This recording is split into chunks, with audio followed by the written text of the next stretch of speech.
ও বরুড়ার জলমের মুসলমান, দুইটা পা ধরে বলেছিল যুবক,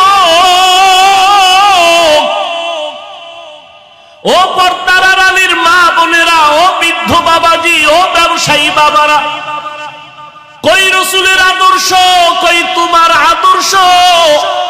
কাফির আল্লাহ কয় মেরে ফেল, নবী বলে মারিও না। আর আজকে মুসলমান হইয়া মুসলমানের বিরুদ্ধে আন্দোলন করো, মুসলমান হইয়া মুসলমানের বিরুদ্ধে ষড়যন্ত্র করো, এটা রাসূলের ইশক মোহাব্বত যার আছে সে কখনো করতে পারে না। তুকু যাও সুন্নতে আহমদ কুজা বা মোহাম্মদ कैबुवद निस्बत तोरा मन अहब्बा सुन्नती कौले रसूल मजदाए का नमई हम कुन कबूल।